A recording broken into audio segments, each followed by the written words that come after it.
Welcome out to the original Gordito podcast. It is Monday, May 11th. We're finally on time. I got my blue moon. State's open back up, but I'm not ready to go out to the bar yet. Listen, we're talking about Mother's Day. Yes. We're talking about Zoom shows. Yes. We're talking about, is coronavirus the end of the live artistry industry? We're a few points in between. We're going to start you off with today's Vital Vibe. Courtesy of Mr. David Ruffin at his best. A recording with the Temptations. Ain't too proud to beg. You know? Starting to see you. You know? I mean, what? You didn't know? You didn't know I had that?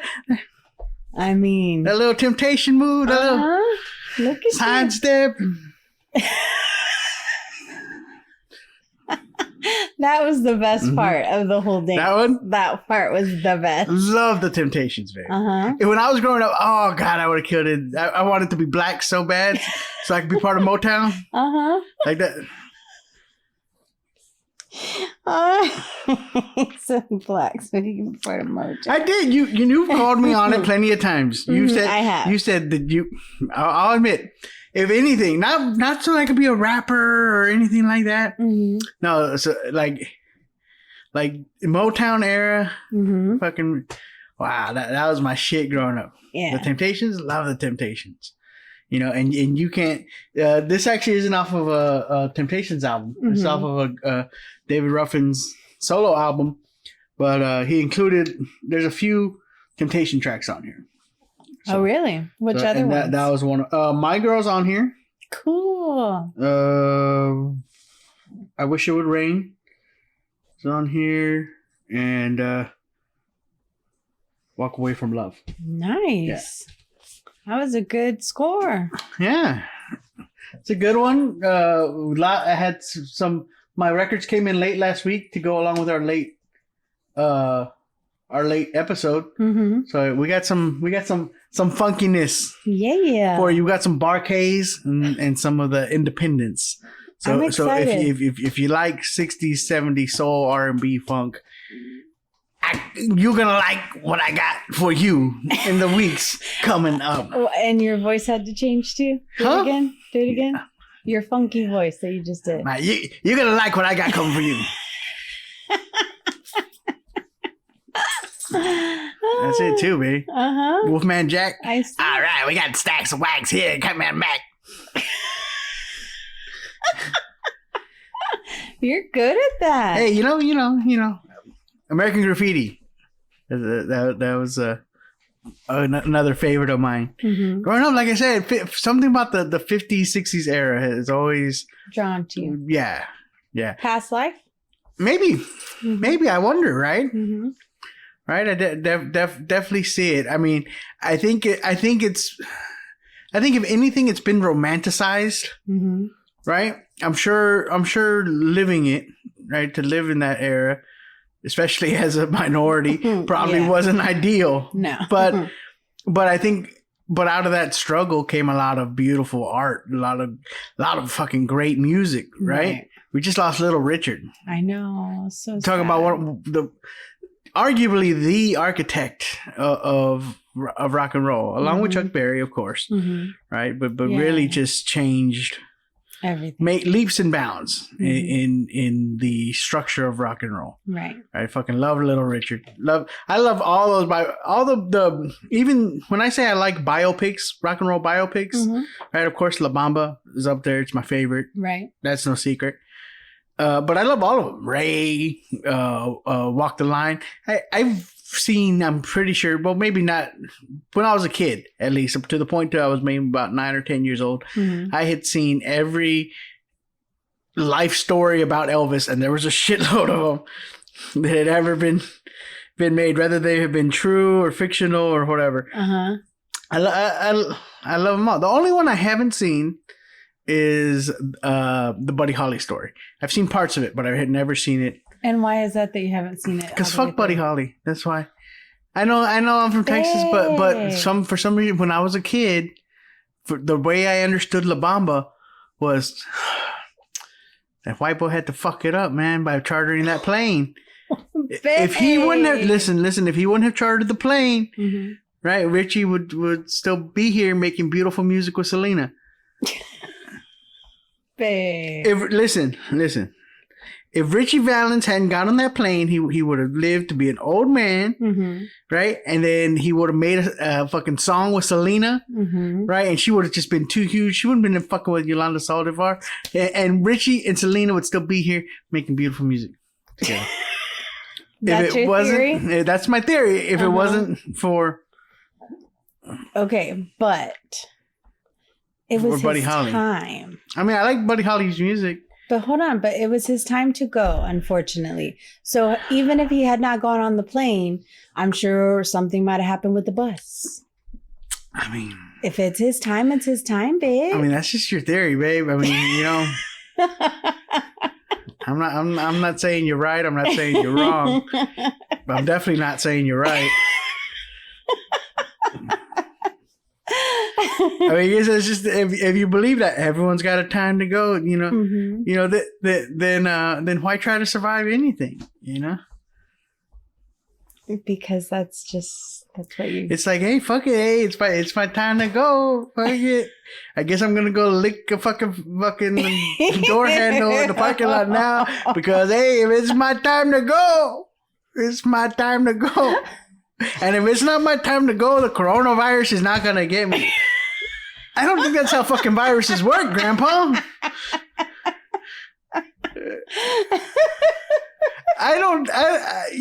You know, I'm not going to sit here and argue the existence of God with you. All right. But I'm pretty sure.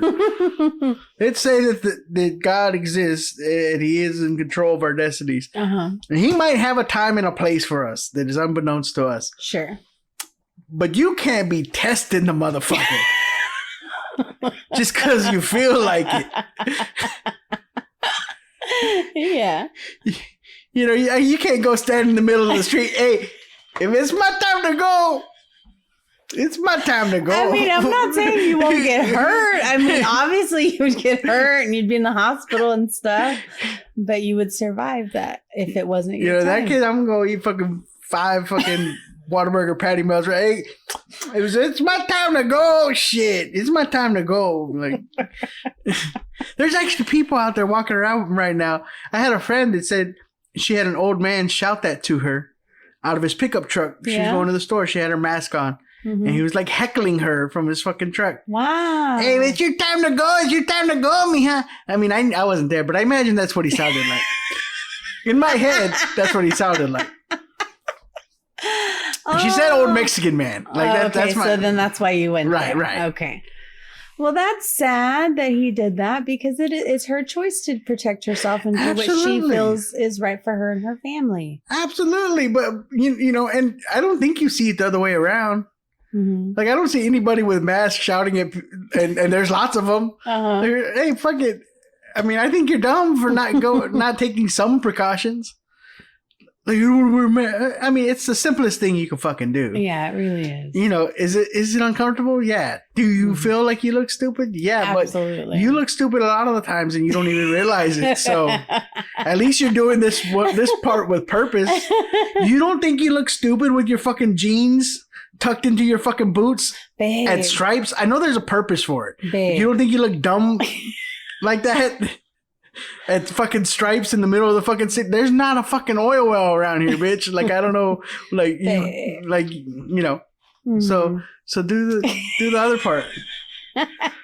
So wear the mask. Wear the mask. I mean, the worst thing is you get to pretend you're fucking a ninja. Like, I don't understand why more dudes are not like, basically, like, you get to fucking walk around, dude, with the fucking samurai knot, with my fucking mask on. Totally. Shit, every trip to Home Depot, I'm just like, fucking ninja.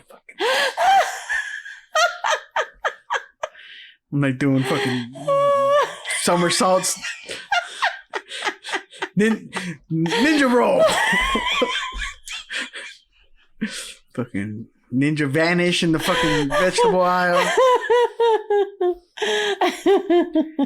Like, just pretend you're a ninja. Like, if you don't want to wear the mask, just pretend you're a fucking ninja. You just go out. Fucking. I'm just imagining all these men starting to act like ninjas in the store. The ninjas should go fucking full Sub-Zero score. Get over here. Like, and said, but it's coronavirus, so stay over there.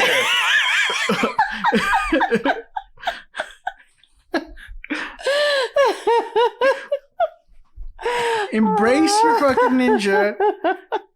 Fuck the coronavirus. Like, hey, are you worried about the virus? Nah, bro, I'm just fucking felt like being a ninja today. Why are you wearing a mask? If you were just go in a full up ninja costume. Get you the whole get up, the fucking hood, fucking mask, and then you're not worried about the virus. You're just cosplaying. That would be awesome.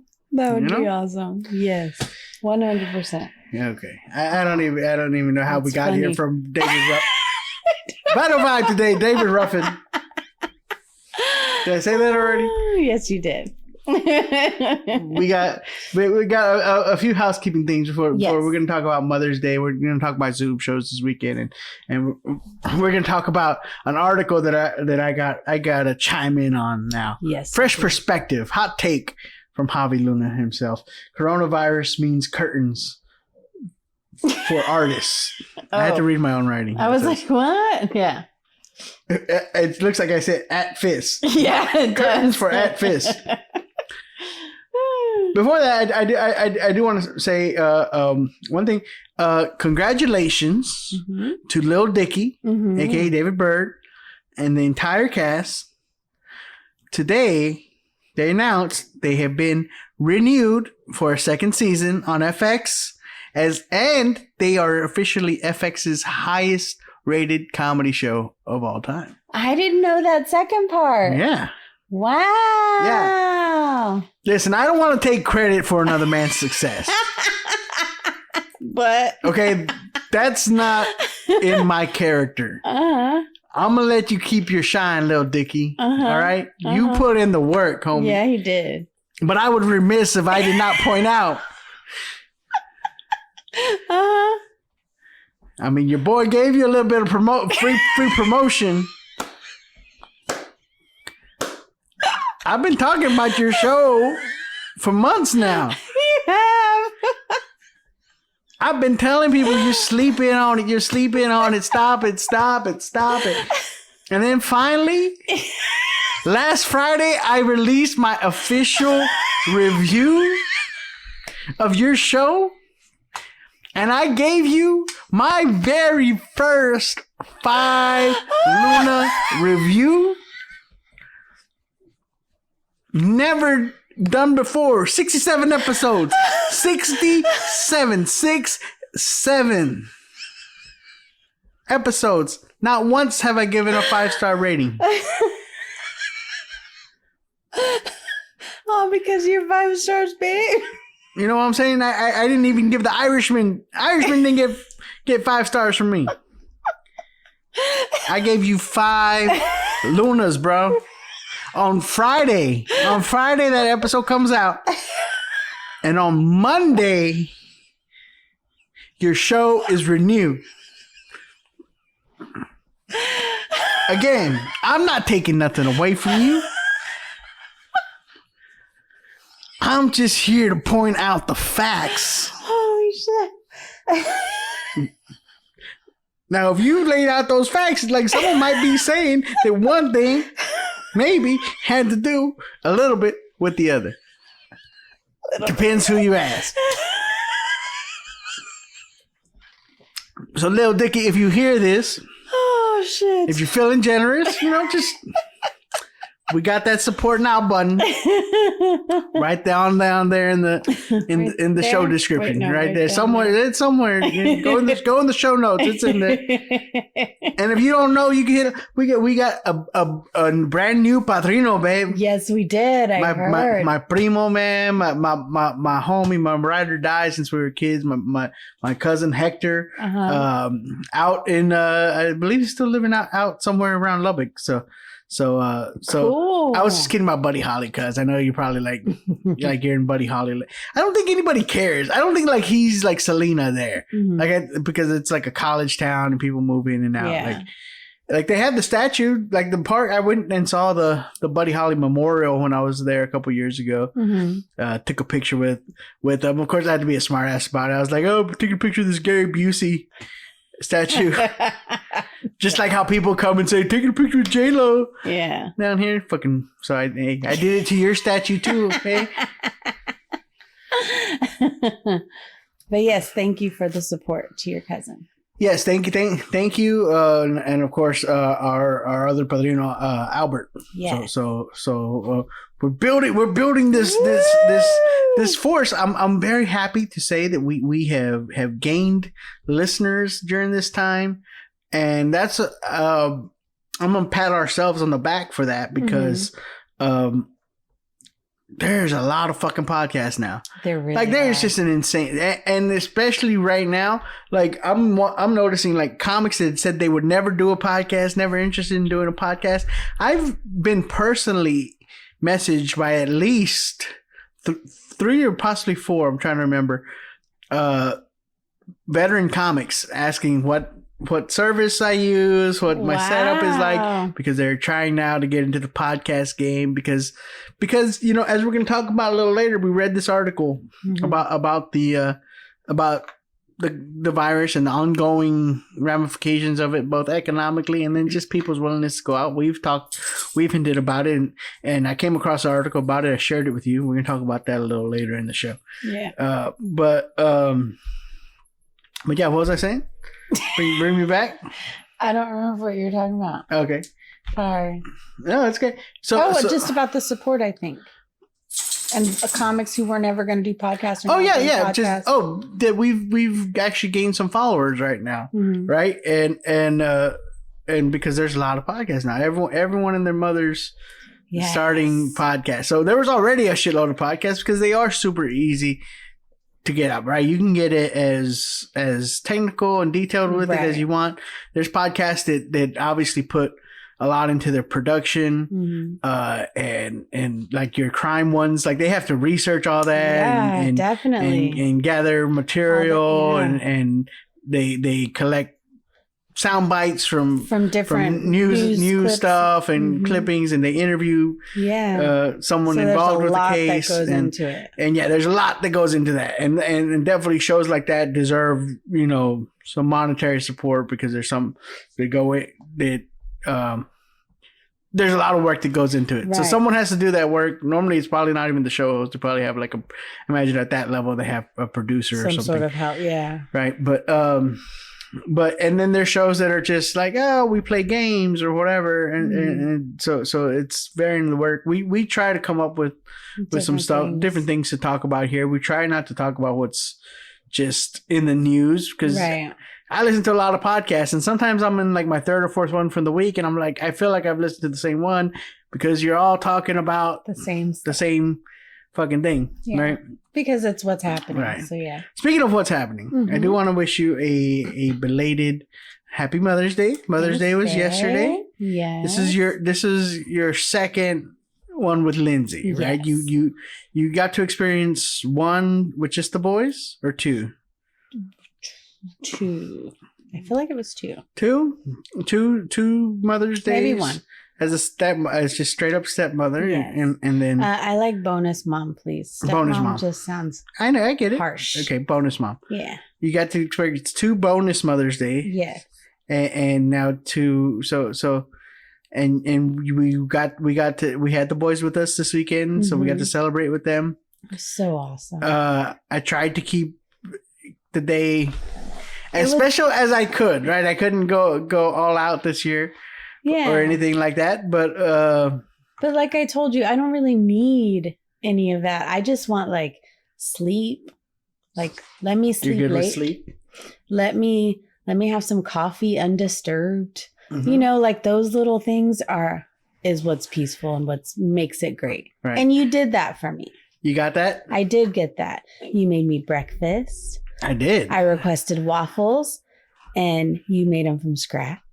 I did. Like, let's start off with that, okay? Because a lot of dads, right, spent the day barbecuing. Right, that's especially down here in South Texas and in Texas, but I feel probably it's true probably a lot of other places too. Mm-hmm. The go-to, right, when I was growing up, Mother's Day, the dads are going to barbecue for the moms. So Mother's Day was always barbecue because that's right. Dad's cook. I always got to go against the grain. You really do. I didn't barbecue. No, you didn't. For Mother's Day, I baked. Yes, you did. It wasn't planned that way. It's just that's what I was asked for. Yeah. You wanted waffles for breakfast, and I agreed. Yep. Thinking that we had waffle mix. So I get up in the morning and I'm looking for the waffle mix and it's not there. I'm like, I'm not going to go to the store for just waffle mix. I'm not going to do that. I know I have the stuff here. Like, it's not like, and those of you that know how to make waffles from scratch, you can be like, well, it's not that hard. And I know it wasn't, but still, it's the fact, like, I was like, it was early in the morning. I was like, I could get a measurement wrong. Like, it could not taste good, whatever, you know. But I tried it out. I had the stuff. I had the baking powder. I had the vanilla. I had everything, you know, which are probably the two things that maybe you wouldn't have right off the bat. Other than that, it's just flour, sugar, salt, you know. Oh, yeah, that's not too bad. Eggs, milk. You know? So the only two things that you might not have if you don't have a stocked pantry is that. So I was able to make that. They came out really good. They were so good. Probably not going to go back to waffle mix. I know. I offered to get more waffle mix, and you're like, no, because it is easy. Once like I know now that it's that easy. It wasn't any extra steps. Yeah. What I could really do is I could if I did to save time, I could just pre-mix the dry ingredients. Oh, right, okay. and then have your own little waffle. Little life hacks. Hey, follow me for more recipes and shit. I thought you were gonna say that you were gonna perfect the recipe. I am gonna do I'm still trying to find my niche on YouTube. I took the week off from doing videos because I had the boys. Yeah, it's very hard to get extra stuff done with them. Yeah, they're gone this week. So I tried already home renovation. DIY repair. I tried my DIY repair channel. Didn't go over that well. What I didn't tell you on the video is the light, as soon as I shot that video, it stopped working. And then I had to fix it again the next day, which would have been hilarious into the video. But yeah. Yeah. Yeah, it's a little backstory. That's something just for the OG podcast listeners. Y'all get to know that. The light. I thought that was a great video. Well, it was too many amps or whatever, so it blew out. So it was too much current. So that's why it worked for the purpose of the video, and then it didn't work. So I should have gotten another little hello. Hello. That would have been great. Something like that. So I tried that. I tried my dance instruction video. Yes. Instructional dance video. Yes. Which was amazing. If you checked it out, it's still on Universal YouTube.com//Universal Comedy. You can check that out. So I think this week, I think I'm going to try a cooking video. I've been watching a lot of cooking videos. So I feel like I got a good idea on hey, wait, what are you gonna cook? On like, well, that doesn't matter. Babe. No, listen. What I've learned, because I pay attention, right, when I find a recipe, like who the ones getting the views. It's not about what you cook, right? It's more about the personality of the person. So but I'm gonna put something. I'm gonna put together something special. Oh, because you got to eat it. Thank you. That's what I'm thinking. I got to eat. Oh, okay. Well, what do you want me to make? I don't know. I have to think about it. Okay. Well, don't think about it on air because that's not. No. I'm not. Okay. But I'm gonna have to think about it. Yeah. Yeah. Okay. So you're gonna do cooking. I'm excited to see that. So I made waffles. Right. Yes. And then because things are opening up, we are seeing your parents. Yes. A little bit more. Not a little bit on the regular, but we just did for her birthday and now Mother's Day. Yeah. That was a blue moon cough, not a corona cough, by the way. You see, he said he went to go see his mother-in-law, and now he's coughing. We told you, eh? We told you. Should have gone Sub-Zero home. What happened to the ninja mask, eh? No, we just went over for Mother's Day. She made lasagna soup. She wanted us to try some lasagna soup. Mm-hmm. And we asked what we could bring, right? Because it's Mother's Day. Like, we're going to go see you for Mother's Day and you're going to cook. That doesn't sound right. So she said a dessert. Mm-hmm. And so you told me that we had a red velvet cake mix up there. So I had never made a red velvet cake before. So I did that. I'm not the best at decorating cakes. My mother's probably rolling over in her grave because it's just not something she passed on. I can bake cakes very well. Look, I'm pretty decent at baking, but decorating it. I understand the parts of it. I've watched her do it a million times, but the actual technique to do it is something completely different. Not everyone can decorate cakes well. You know? So I did my best. I slapped some frosting on that bitch. Yeah, you did. And it came out all right. It was a very good cake. It was a good cake. Everybody said it was a box cake. Whatever. And then you had a special request. You had been asking me, you had bought the stuff for me to make you a pineapple upside down cake. Which is my third favorite cake of all time. Another cake I've never made before. Really? Right? Yeah. So you told me. Yeah, so a lot of three first. I mean, the red velvet's just basically a chocolate cake. It wasn't too much new, but I consider the pineapple upside down and the from scratch waffles absolutely to be brand new. Absolutely. So, oh my God, I did that pineapple upside down cake there. It was good, right? We ate it yesterday watching Ozarks. We finally had a piece. Yes. And I told you I was going to eat it for breakfast, but then I had to run out to go to work. Yeah, I thought that was crazy. I was like, this ain't breakfast. I know, I couldn't believe you said not breakfast. Babe, cake you for breakfast? It's like a donut. What are you for? Babe, well, it is. You're right. You know what? It is. So I was totally going to eat a piece of cake for breakfast, but I had to run to work, so I couldn't. So as soon as this podcast is over, I'm getting cake. You're getting some cake? Well, so you had a good Mother's Day. I had a great Mother's Day, babe. I really did. Your gifts, everything slowed down. Yesterday was the day of, here's what I got you. It's here's not, a picture. Your family does pictures, which I think is hilarious. But then again, my family had already kind of, my parents have been gone for a while. So I'm sure now it's probably more regular in the days of everyone orders everything from the internet. I'm sure that's more common. But to me, that was hilarious. The first time I was like, what is that? She goes, oh, their present's not here yet. So she printed out a picture of what she got her. It's like she couldn't just tell her, like. So that like legit, it was ordered. It just didn't you even come. wrap it up. Oh, totally. Like you put it in a gift bag or something. Oh, for sure. 100%. Yeah. So yesterday was a lot of that. But no, they didn't wrap it in a gift bag yesterday. Yesterday they just said they just they just showed her the picture on the phone? Okay. Yeah. A paper shortage. You can't be I'm just like, why are you wasting the ink and the paper? Like just because you still want someone to open a gift. I get it. And so you want them to have a kid. That experience. It's like an IOU, a present IOU. But it's not an IOU because I bought it. It just wasn't there yet. Well, first of all, you just showed me the picture. Did you show me the receipt? Can I see that you actually ordered it? Like, how do I know you're not just waiting to get paid? This is like an IOA. This is what I'm planning on getting you. That's funny. No, mine said a check. That's like your grandma sending you a post-dated check for your birthday. Like it got there a week before, but it's dated for your birthday. That's funny. But yes, it was such a great Mother's Day just to be able to see my mom and dad, and we got to see my brother and my sister-in-law and my niece. So that do was any great. Hugging or no, we stayed apart. We all stayed in our little sections. We didn't intermingle. Yeah.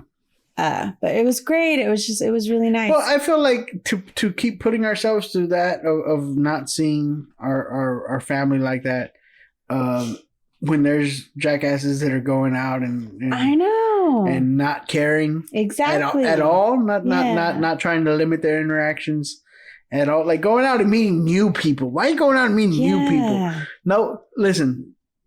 I've always said this, that I felt like our salvation lies in the words of the prophet known as Aubrey, Drake. Mm-hmm. No new friends. No new friends right now is all I'm saying. That's true. And even though we might have seen my parents, we haven't like seen our frids. No, we haven't. Yeah, we haven't done that. I had a friend drive by real quick. I threw something in their window. I said, "Cash at me, fool." Fuck off. Don't stop. Don't stop. Don't stop. Don't stop. Keep going. And then we had the best Kentucky Fried Chicken for dinner. Oh, yeah. I'm not a Kentucky Fried Chicken fan, but it was a good... Yeah, I wanted it because, it was Mother's Day, so I got to get what I wanted. She got to pick all day. She likes KFC. I do. Original recipe. Yes, it's so good. I don't know anybody. I think you're the first person under the age of 60 that I've ever run into. Because I feel like 60-year-old and above, I think they're remembering back when KFC was the new shit. Uh-huh. On the fucking... it was oh shit, it's Southern Fried. And it was the shit. Uh-huh. And then and now that shit comes pre-breaded, pre-fucking frozen. And it's whatever. It's same. So good. I feel like it gets some legacy love from older people. Sure. And I was a Popeyes family. I was raised in a Popeyes family. Yeah. No, we were KFC for a long time. My mom only got the KFC coleslaw. She would go get it from there. Really? Mm-hmm. Yeah.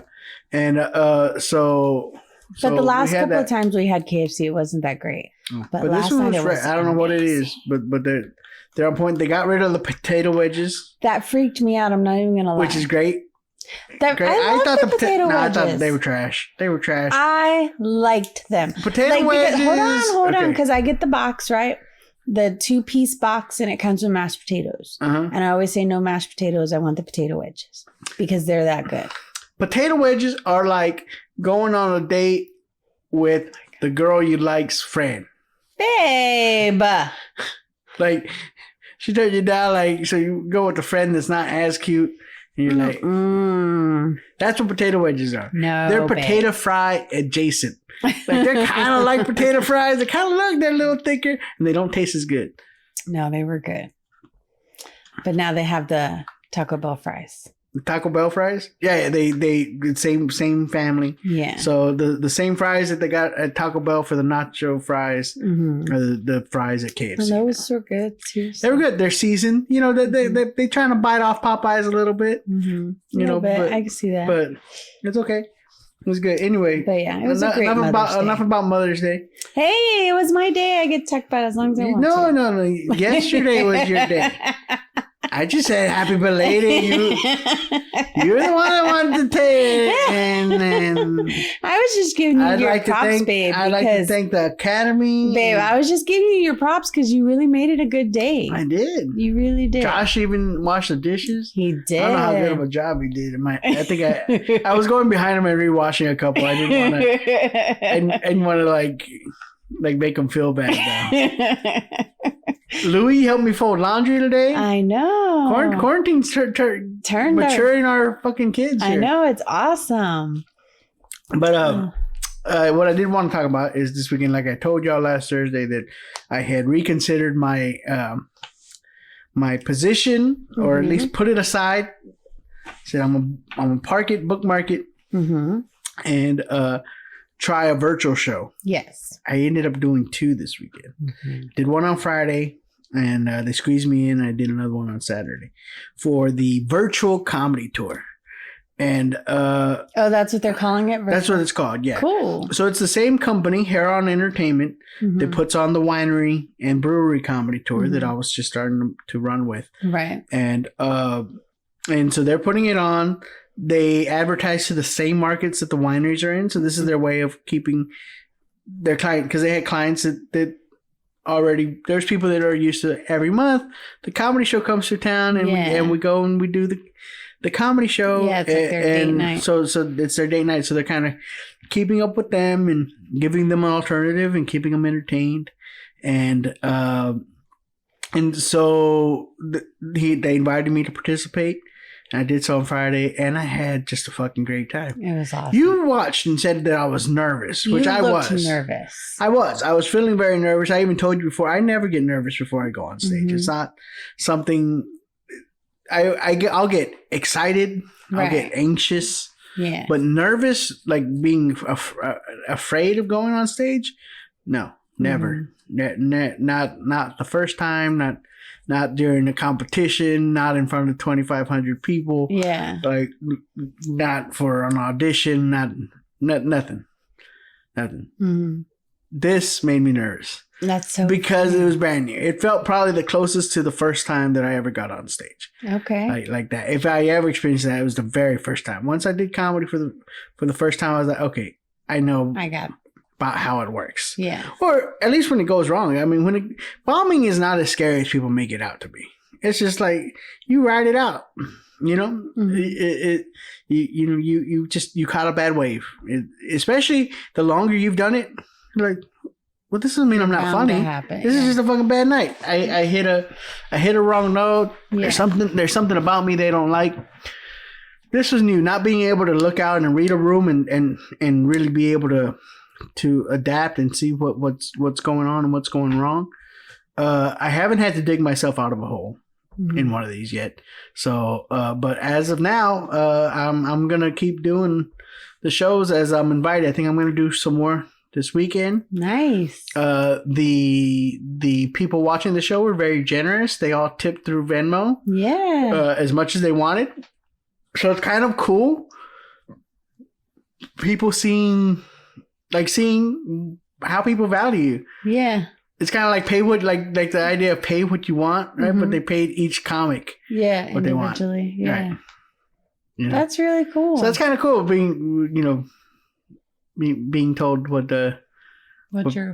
putting a dollar amount on what people value your comedy. It's kind of cool. I've been told every time, like, oh, you were worth the $25 ticket or the $20 ticket. Well, that's what I was going to say, because they had to pay to go to the virtual show, and then they tipped comics on top of that. Right. So that's awesome. Right. Now, granted, the cost of the virtual show compared to going out is nothing, but it is. You would say, well, why would I do that when I can watch Netflix? Because it is different, because the show is catered to you. The comics do talk to the audience. Right. I didn't do it as much. Some people did more. Mm-hmm. I think I was a little too nervous to do that. Maybe I'll start dabbling in some crowd work as I get more comfortable. But you couldn't tell at all the second day any nerves. So I think you would get comfortable way sooner. The second night, I was like, because I had such a good time the first night, I was looking forward to it, but then I was also like, I didn't know if it was going to be the same audience. Yeah. So at first he had told me, like, you're not going to do the one tonight. I'll get you on next week. Mm-hmm. And then I was like, okay. And then like 30 minutes later, he goes, actually, you know what? I could squeeze you in on this one. So I got on that one, and I was like, all right, well, I already won. I already got a good hit where I know, like, okay, I don't suck at this. I can do well at this. Mm-hmm. Doesn't matter if this tonight doesn't go as well as the night before, right? It's kind of one of those things, like, once you get some momentum going, bombing gets a lot less scary, because it's like, it's okay. It's just a bad night. It happens. Right. You shake them off. When I first started my first year of comedy, a bomb used to fucking take me till the next morning to get over. Really? And that was kind of a rule I had for myself. I was like, give yourself tonight. Tonight, you get to feel like shit. And then it was like, hey, man, once you step out of the comedy club, like, it's over. Like, then you kind of back yourself, like, hey, man, shake it off. Like, it's just, like, because then I noticed, like, it kind of kills the rest of the night, especially if you're hanging out with friends or whatever. You don't want to be the guy that's kind of all pissed off or down in the dumps. The last time that I remember visibly was in Phoenix, Arizona. I was taping a television show that fortunately never came out. I hope I never told this story. If I'm boring you, I've told it before, but I don't think I have, because it. But I was recording. It was supposed to be the Latin Comedy Jam with Paul Rodriguez. I still use it as a credit. It never aired, but we recorded it for Fox. And it was at the now closed down Laugh Factory in Glendale, Arizona, right outside of Phoenix. And Paul Rodriguez gets up there. It's a 30-minute show episode featuring 2 comics hosted by Paul. Mm-hmm. So that night we recorded 2 episodes. First episode was my buddy Larry Garza, and I believe who was it? Another comic. They were the first episode, so they went first. Mm-hmm. Hosted. Well, Paul went first, then brought up them 2. Right. Did it. They took an intermission, reset to shoot a second episode, which is going to be my episode, and it was going to be Isaac Flaco Martinez and myself. The promoter thought it would be funny to have a really skinny guy and a really fat guy. He does jokes about him being really skinny, and at that time the majority of my set was about my weight, right? And so he thought that would be great. So Flaco goes first and kills because Flaco's fucking hilarious. And Paul goes up and the crowd's still reeling from Flaco, so he rides the wave and starts doing material. Before that, he was just kind of hosting like, "Hey, okay, what's up? Hey, that was a funny guy, right? Okay, yeah, all right, this next guy,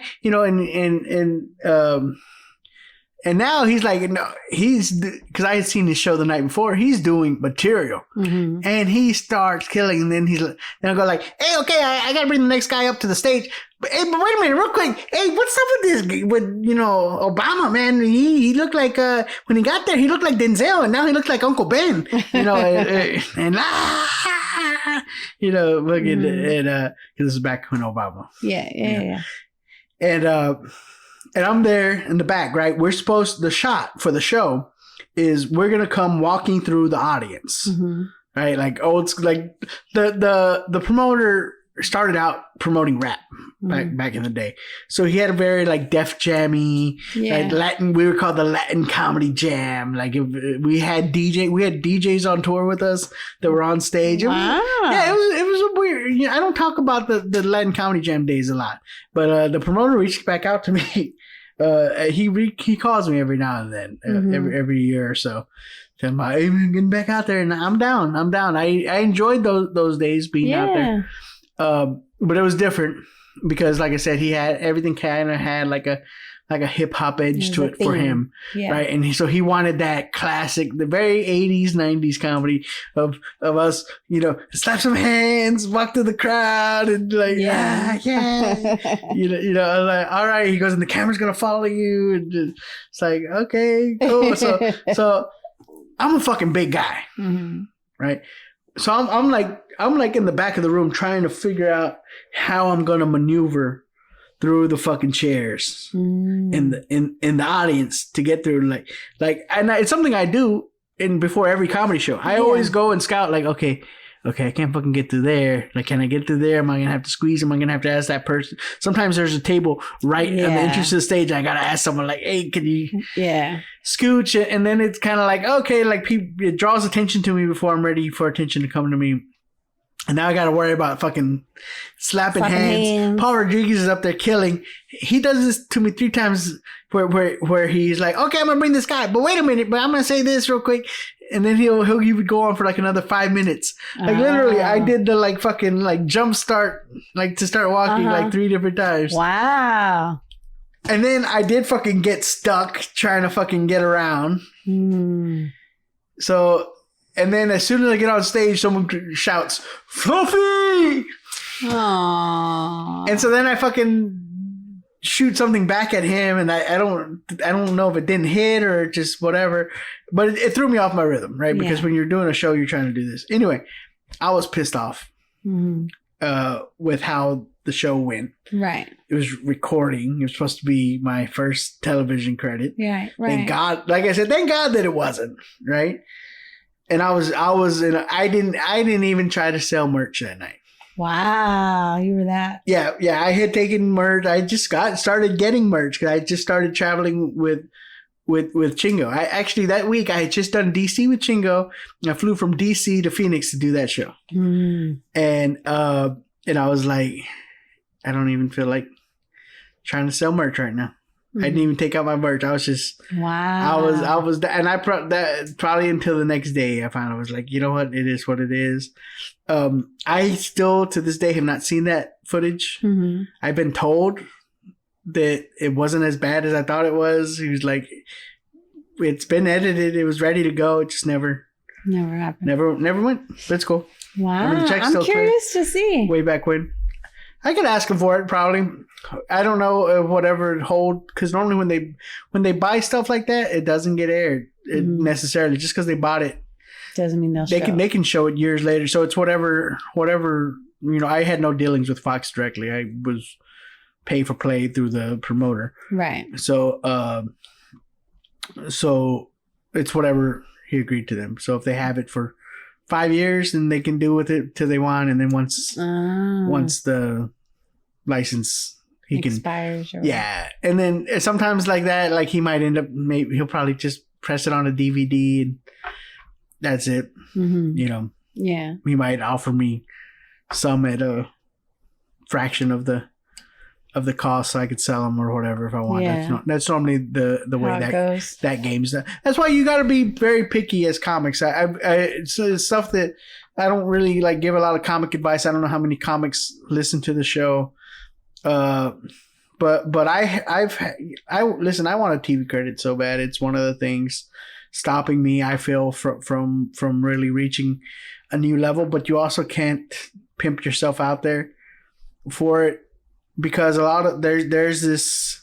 I'm not gonna call it a scam because I don't think it comes from a bad place. I think it's well intentioned a good chunk of the time, where guys like, hey, I'm gonna do a show and it's gonna be like Def Comedy Jam, or it's gonna be like Comic View, or it's gonna be like Get Locals, and we're gonna record a bunch of comics, and I got the theater and that, and you don't get paid a lot for that. You basically get paid for your performance, and that's it. And the thing is, sometimes they don't have it bought. Oh, okay. Right? They don't have it. And they'll tell you, oh, we're gonna try it. We're gonna pitch it. We're gonna pitch it. We're gonna pitch it. No one asked you for it. You're gonna pitch it. And then it doesn't end up getting bought. And what they do is they press DVDs of your show and they sell it at their own shows. And so now your material is burned somewhere. It's being sold. But you still didn't get a TV credit out of it because it never it never aired. So you gotta kind of like fill out the person and feel like, okay, do I think you got the connections necessary to actually get this on? I did that one because that guy did. He was actually on a Fox show himself. He had I knew the money that he had and the clout that he had, and he had been in Friday Night Lights, and he's Three Kings, and he it was more likely that it would happen. Right. He had a working relationship, so I like the chances that he had. But I did the Zoom shows; they went fantastic. And then Sunday, while we were over at your mom's, I came across this article that was like, it said, "Is coronavirus means curtains for artists?" Right, and they're talking about musicians, but comedians as well. Live entertainment. Right, and Danielle Torres was telling me that Vice did a similar story on it about how are the comedy clubs doing. So, listen, I don't think this. I've gone through periods during this quarantine where at times I felt like, yeah, this is it. Like it's not gonna bounce back anytime soon. Right. Yeah, it is. I think it's gonna fall somewhere in between. I don't think it's the end of it. I don't think comedy clubs will survive, and I'm kind of okay with that. Okay. I have mixed emotions about comedy clubs. Comedy clubs have never been particularly kind to me because I'm not from a major market, so I'm not affiliated with a major club, right? I mean, of course, Mesquite Street Comedy Club is my home club here. Right. That's great, but the Houston Improv won't bring me in on a Sunday or a Wednesday to headline or they won't bring me in on a weekend to feature for anybody. Why? Because they have their pick of the litter there. And because you can pay. And why do local comics get local love? Because they can pay them cheaper and they don't have to put them in a hotel. Yeah. Right? You got to understand, comedy clubs are in the business to sell food and sell alcohol. That's it. They could care less what the comic is doing up on that fucking stage, as long as you put asses in the seats and they stayed there for the fucking 90 minutes. Did they they paid their fucking 2-drink minimum. And you feel like all comedy clubs and they bought their way? tickets. It's the system. It's just the way it's built. It's just the same way that the movie theaters don't care what fucking movie's on. They just want whatever's going to get people in. Yeah, right. We're just a fucking dancing chicken. That makes sense. Yeah. So. And to case in point, where they don't care about the comics, someone pointed out to me all these major clubs doing GoFundMes for their wait staff. Nothing for the fucking comics that they employed. What about your fucking open mic night host? Hey, guess what? That $100 that you paid him every week probably wasn't shit to you, but that paid his light bill. Yeah. Okay. What about the feature act that made $400 or $500 for Wednesday through Sunday, and that meant he didn't have to flip burgers, right? Because he made $300 or $400 off of you, and he sold another $200 in t-shirts, and he lives in a 2-bedroom apartment that he shares with 2 other guys, and he can survive on that, and now he can't. But you didn't give a fuck about him. You didn't do a GoFundMe for him, and when you did open back up at 25% and sold 90 fucking tickets, you paid each of your comics $20. Really? I guarantee you, your wait staff made way more than that. I've seen wait staff. I heard one of our waiters one time complain about, I only made like $500 or $600 this weekend. I was like, you made more than 80% of the comics on that stage, including myself, including the feature act. The only one that made more than you is the guy headlining. Wow. So, and in theory, we're the reason the people came. That's fucked up. Very often, we're the lowest paid people in the room. That's fucked up. So do I care if comedy clubs don't survive? No. I care about live comedy surviving. And like I said last week, I think that it will. I think that what I've shown here, that if people are willing to sit on their couch and pay money to just hear me sit at my laptop and talk, they're going to be willing to pay again to go to a bar, to go to a small theater, a playhouse. Listen, I can put a comedy show on in a backyard. I don't need a comedy club to do comedy. I just need people. Right? And the Vatos Locos of comedy, we proved that. We didn't start off in comedy clubs. Comedy clubs wouldn't give us a weekend. They would only give us a Wednesday. We could only sell 30 tickets. And we said, fuck y'all. We're going to go and do our own shows. And we don't care if it's at a gay club. Right? Because our people will come. And they did. And when we started selling 100 tickets at the fucking Triangle Club, which is a LGBTQ club, right? Our fucking people went. They fucking packed it out. And a lot of them sat there and drank afterwards. They didn't care. Right? And then from that, then we moved to Aurora. We started selling that out. Then the comedy club said, hey, y'all want to come do a month over here? So comedy doesn't need comedy clubs. Comedy clubs need the comedians. And I feel like this is a chance for us to prove that. I can see that. So does it mean courage for artists? No. It means we have a chance to redefine our value. Because I feel like people are going to want this. Like I said last week, people are going to want that experience of going out. People that they value it. And we just got to find a way to connect with those people. Yeah. Whether it be through podcasts, through YouTube, through Instagram, through TikTok, whatever. I'm not. Hey, look, it's not for me. I've checked it out. I don't. You really checked it out? You checked, you did a little video? I didn't do a video. I watched what is getting popular and stuff like that. And I mean, it's cool. It looks fun, but as far as a creative endeavor, I don't see it for me. Yeah. For me, I'm not knocking anybody that's doing it. Better luck to you. I got more important things on my mind. Yeah.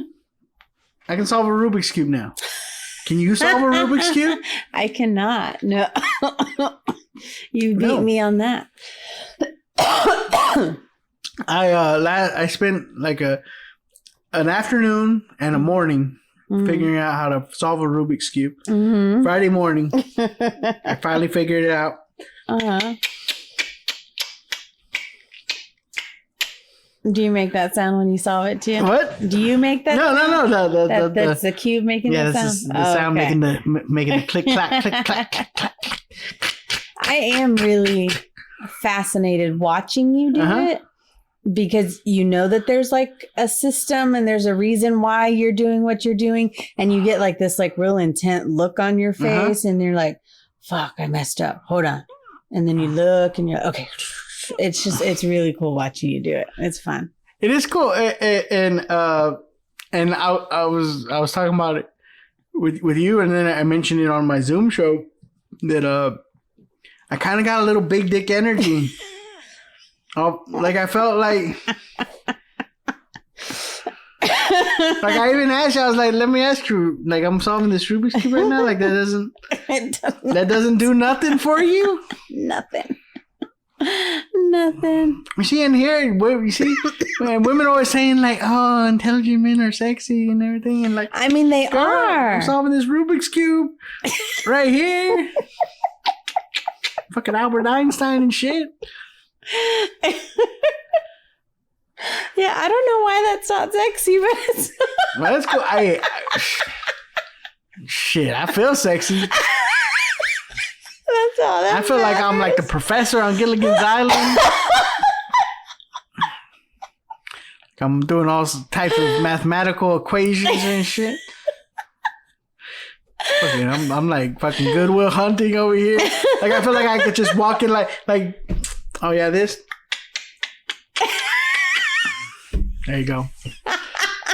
Oh yeah, that. Do you know how pissed off someone probably would be? Like they'd been on it, working on it for like a month, and then you just walk in and you're like, done. Just a little something I do. Little something I picked up back in quarantine 2020. I mean, I think it's totally awesome that you can solve it. I really, really do. Mm-hmm. But yeah, I don't think it's sexy. I feel like I was telling you, I wonder now. Like, will I be able to, like, sense other people that can also solve the Rubik's Cube? Like, I feel like I've entered, like, like, it's, like, me and, like, 12-year-old kids. Like, I feel like it's one of those things, because I think little kids can because I saw one video that said that it's so easy a 3-year-old could do it. Mm-hmm. And my niece told me that her son can solve them, like, in 50 seconds. Yeah. But I feel like it's one thing, like, I feel like to learn it as an adult is right, because I feel because young minds they absorb it. Yeah, that's why like before 8 years, if you can start a kid on an instrument before the age of 8, fucking they got a shot to be really fucking good, because their little minds just take everything, and they haven't been fucked up by the education system where they can't see, right? They can't see the pattern. Yeah. That's all it is. Yeah. It's patterns, right? Yeah. And so I feel like it is something easy for young kids to do. I feel like it's learning at 36 years old how to solve a Rubik's Cube. I feel like I just learned a new language. Oh, for sure. I can see that. Absolutely. So I wonder if I can like sense that, and other people like, can you solve a Rubik's Cube? I feel like some Rubik's Cube energy coming off of you right now. Yeah, that's what it is. Okay, cool, right on. I feel like I'm kind of like in the Illuminati. Oh my God. Like that's what I feel like to me, that learning how to solve a Rubik's Cube is. I could be wrong. I could be off. It's happened before. You silly. Louis solved it. So first of all, how did a grown man come into possession of a Rubik's Cube? If you're wondering. Well, Louis got it for Easter. Because apparently the Easter Bunny does not practice social distancing. No. So he did visit our house. Yes, he did. Hopefully he wore a mask. I hope Hopefully he used gloves. But he thought that bringing a 6-year-old a Rubik's Cube, one of the most frustrating contraptions known to man, to a 6-year-old would be a good idea. So he got it. But the 6-year-old wanted it. He did want it. Yeah. He was excited about it. Yeah. He scrambled it up. He played with it for like 30 seconds. Yeah. And then he said, "Dad, you do it." So that's how I came to. And he really wanted it. Because I thought he was gonna forget. I played with it for a little while, and he goes, "Dad, did you fix the Rubik's Cube?"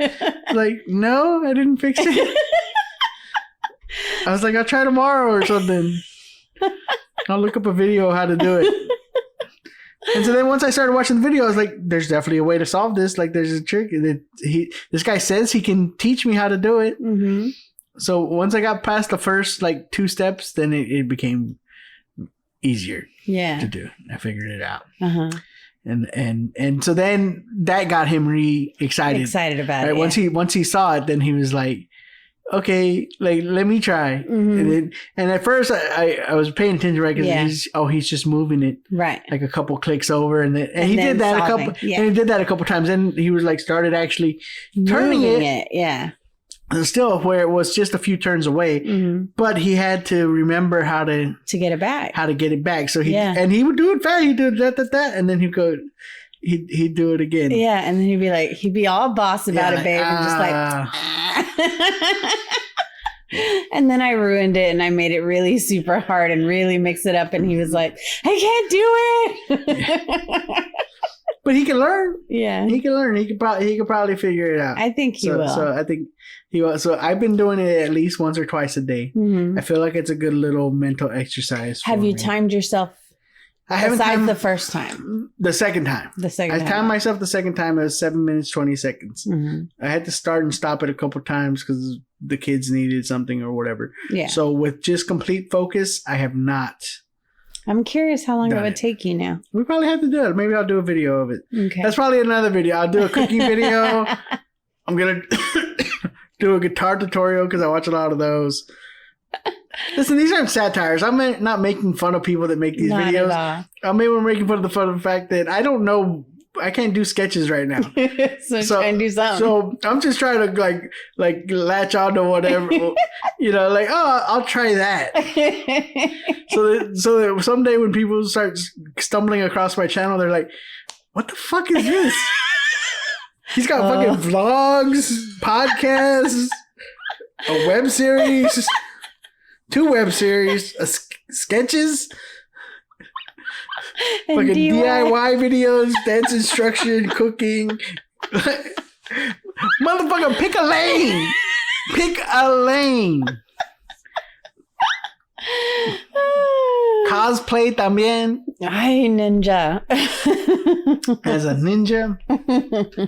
All right, we've been going for a while here. Okay. We were going to talk about Ozark, but we're 1 episode away. Yes, so we have to wait. We were tired last night. I was so tired. Long Mother's Day. I was baking all day. Yes. So we turned in early. So we're going to finish tonight. So next week we'll talk about Ozarks.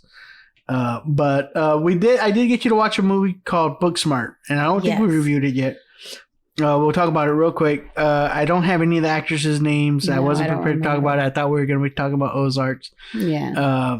Do you want to pull it up? Sure. While I'm talking? So, this was actually my pick. I had been trying to get you to watch this for a while, and I don't know if you had. I was trying to explain the movie to you, and I don't think I was doing it justice. Yeah.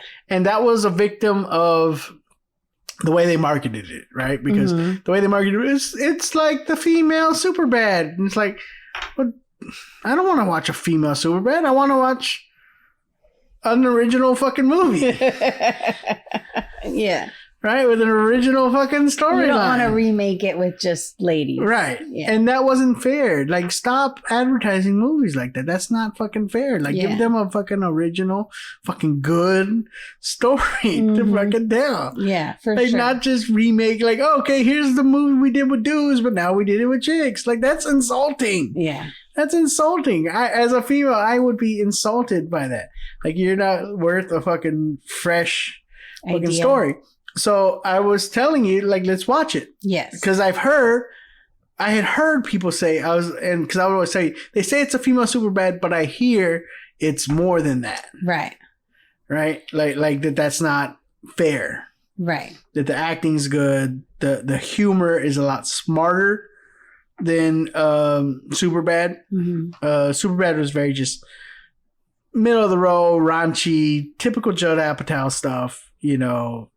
A lot of dick jokes, a lot of sex references, like, and the jokes in here were a lot more intelligent because women are most of the time smarter, you know. So the actresses were Caitlin Dever. Caitlin Dever, Beanie Feldstein. Okay, or Feldstein. Okay, those are they played two best friends who again, original storyline, nothing like Superbad. They played two nerdy friends that spent their entire high school focused on being the top of their class and getting into Ivy League schools, getting into Yale and whatever, class president, all that, only to find out on the last day of school that everybody else that she just assumed was stupid and slackers and partying had also managed to get good grades while having a good time and getting into fucking really good schools that they were So like basically it challenged the stereotype, right? Like, oh, fucking those slackers, you'll never amount to anything, you'll be washing my car. Like, I'm going to fucking Georgetown, bitch. Like, what the fuck are you talking I'm going about? to MIT. It's like, I'm not going to college. Google actually hired me with a really good base salary.